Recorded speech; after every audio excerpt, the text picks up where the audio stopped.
ሀገር ትልቅ ፈተና ውስጥ ገብተንበት የነበረው የዚህ የበልግን የመኸርም የግብአት አቅርቦትና ስርጭት ላይ ከዚህ በፊት እየተፈተነበት ነበርና ዘንድሮ ግን መንግስት በልዩ ትኩረት ለተግባሩ ቅድሚያ በመስጠት አስፈላጊ የሆኑ ግብአቶች አቅርበዋል ማለት ነው።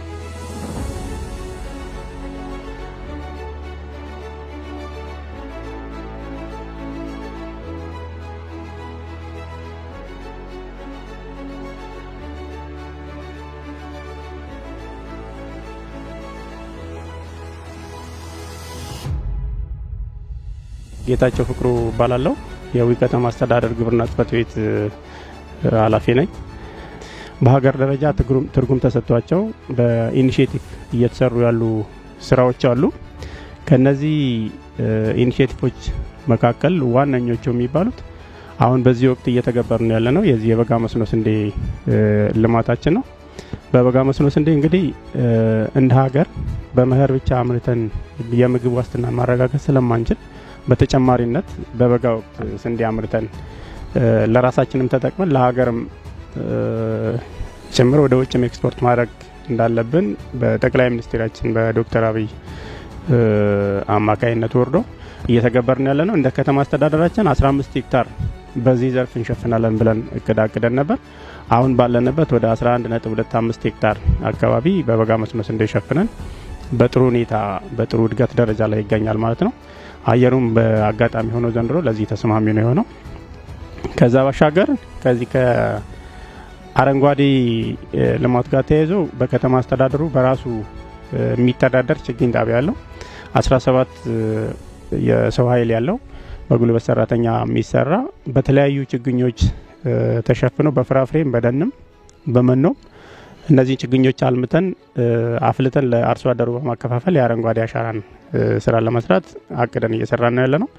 በአሁን ደረጃ ከ100,000 በላይ ችግኝ እዚህ እኛ ችግኝ ጣቢያ ላይ አፍልተን ለቀጣይ ለመኸር ወቅት ከሰኔ ጀምሮ ለሚደረገው የአረንጓዴ አሻራ ተከላ ቅድመ ዝግጅት ስራዎች እየሰራን ያለ ነው ማለት ነው።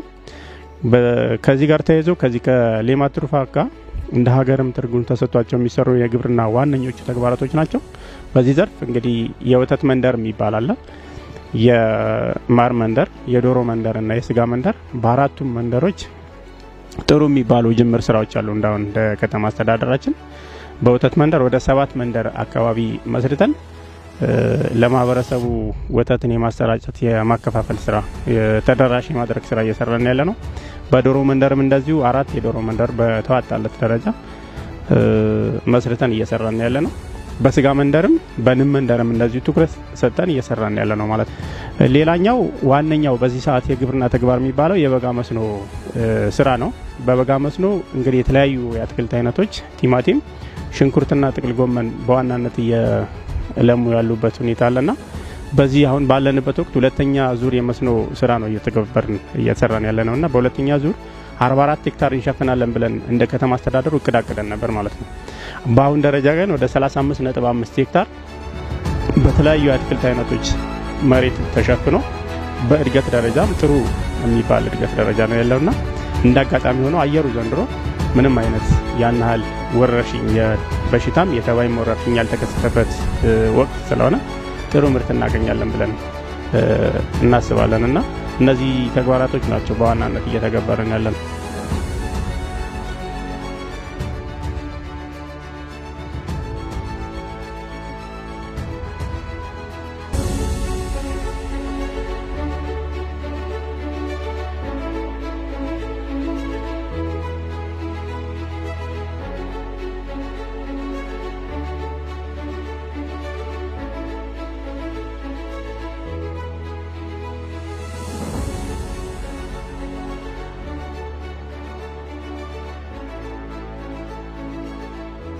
ያለንበት ወቅት የበልግ ወቅት ከመሆኑ ጋር ተያይዞ እንደ ሀገር ትልቅ ፈተና ውስጥ ገብተንበት የነበረው የዚህ የበልግን የመኸርም የግብአት አቅርቦትና ስርጭት ላይ ከዚህ በፊት እየተፈተነበት ነበርና ዘንድሮ ግን መንግስት በልዩ ትኩረት ለተግባሩ ቅድሚያ በመስጠት አስፈላጊ የሆኑ ግብአቶች አቅርበዋል ማለት ነው።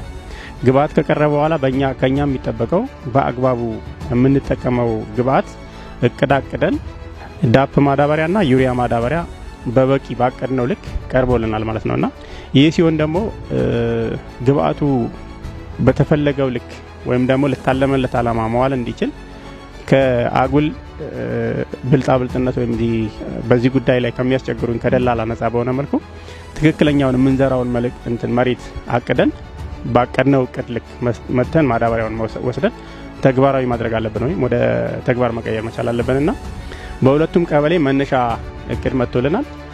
ከየትኛውም ደላላ ነፃ በሆነ መልኩ መጥተው ማዳበሪያ እንዲወስዱ መልእክቴን አስተላልፋለሁ።